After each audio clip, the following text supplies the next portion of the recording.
तो अभी कुछ दिनों पहले एक रिपोर्ट पब्लिश हुई थी जिसका नाम है हैप्पीनेस इंडेक्स।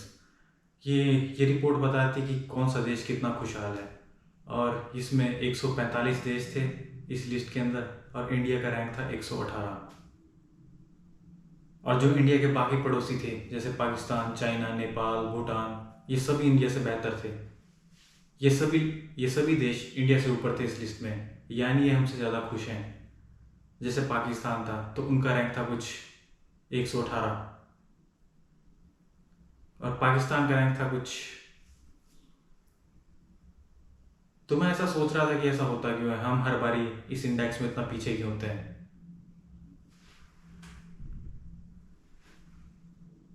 तो जि तो जब मैंने रिसर्च शुरू करी तो मैंने देखा कि इसके कुछ बेसिक से 4-5 रीज़न है। जैसे हमारा इंफ्रास्ट्रक्चर बहुत बेकार है। हम घर से बाहर निकलते हैं, देखते हैं रोड खराब है, ट्रैफिक ट्रैफिक लगा हुआ है,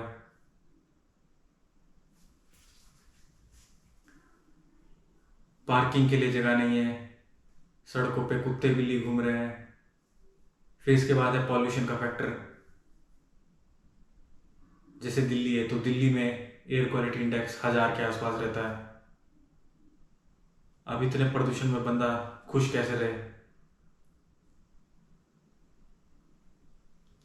दूसरा है अनिम तीसरा है अनएम्प्लॉयमेंट। लोगों के पास नौकरियां ही नहीं है, इसलिए भी सब लोग टेंशन में रहते हैं।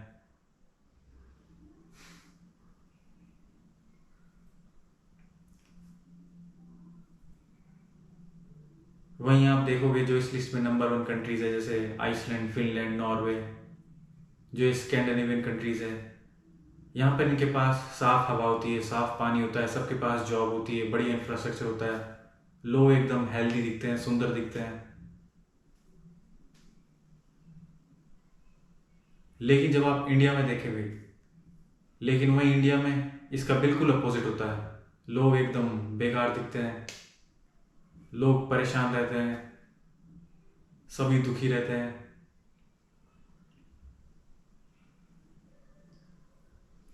तो मुझे ऐसा लगता है कि हमें अगर मुझे ऐसा लगता है कि हमें अगर इस हैप्पीनेस इंडेक्स में ऊपर आना है तो उसके लिए हमारी सरकार को बहुत काम करने की ज़रूरत है। बहुत सारे फैक्टर्स पे, बहुत सारे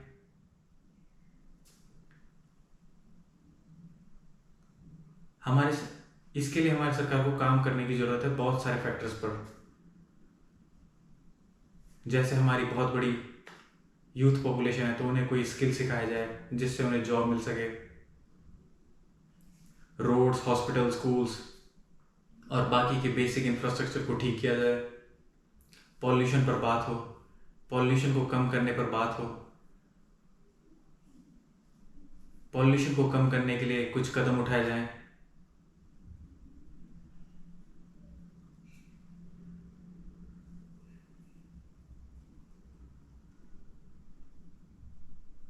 हाइजीन लेवल को ऊपर लाया जाए, तभी कुछ हो सकता है। हम इस लिस्ट में हर साल नंबर वरना तो हम हर साल इस लिस्ट में बॉटम में ही रहेंगे। इंडिया का शायद 118वां रैंक था 145 कंट्रीज में से, जो कि बहुत ही बेकार था। सबसे लास्ट रैंक था शायद अफगानिस्तान का। खैर इस लिस्ट की एक अच्छी खैर इसके खैर इस हैप्पीनेस इंडेक्स के बारे में एक अच्छी बात ये भी है कि हमारा हर साल हमारे इस हैप्पीनेस इंडेक्स के इस लिस्ट में एक अच्छी बात ये भी है कि हम हर साल इस हैप्पीनेस इंडेक्स में इम्प्रूवमेंट कर रहे हैं। जैसे 2019 में हमारा रैंक था 145। जैसे 2019 में हमारा रैंक था शायद 140 के आसपास। हम दुनिया के सबसे दुखी देशों में आते थे, लेकिन अब वो रैंक कम होकर 118 तक पहुंच गए। तो मुझे उम्मीद है कि आने वाले कुछ और साल में ये रैंक और अच्छा होगा और हम टॉप 50 में आ जाएंगे। जैसे जैसे हमारी इकॉनमी ग्रो करेगी, लोगों के पास पैसा आएगा, सरकार के पास पैसा आएगा, तो सरकार और लोग अपने वेलफेयर के लिए कदम उठाएंगे और धीरे धीरे हम भी ऊपर आ जाएंगे। हमारा लाइफस्टाइल बढ़िया होगा और इंडिया भी डेवलप्ड कंट्री की तरफ और इंडिया भी एक डेवलप्ड कंट्री और इंडिया भी एक विकसित देश की तरफ और इंडिया भी एक विकसित देश और इंडिया भी फिर एक डेवलप्ड कंट्री और इंडिया भी फिर एक डेवलप्ड कंट्री कहलाएगी। लेकिन मुझे लगता है इसे होने में लगभग 2050 या उसके 2050 या 2060। लेकिन मुझे लगता है कि हम एक डेवलप्ड कंट्री बनेंगे लगभग 2050 या 2060। लेकिन मुझे लगता है कि हम एक विकसित देश बन पाएंगे सन 2050 या 2060 तक। उससे पहले तो इंडिया का विकास होना बहुत मुश्किल है। हमारे लोगों में सिविक सेंस नहीं है, कहीं भी थूक देते हैं, अनजान लोगों को घूरते हैं, बिना मतलब के हॉर्न बजाते हैं, हर जगह गंदगी फैलाते हैं। खैर वो एक अलग टॉपिक है। लेकिन मुझे ऐसा लगता है कि लोगों के अंदर सिविक सेंस भी आ जाएगी कुछ एक साल में। जैसे आप देखोगे जो आजकल की जेन जी जनरेशन है, वो जो है पिछली जनरेशन के कंपैरिजन में ज़्यादा समझदार, वो जो है पिछली जनरेशन के कंपैरिजन में कम गंदगी फैलाती है अपने आसपास। अब ये इसलिए क्योंकि उन्हें बताया जाता है कि गंदगी नहीं फैलानी है। लेकिन फिर भी अभी भी हम बहुत नीचे हैं, जो अगर हम बाकी देशों से कंपेयर करें तो उनके स्टैंडर्ड में हम बहुत नीचे हैं अभी भी सिविक सेंस के मामले में। तो आपको क्या लगता है कि क्या कभी इंडिया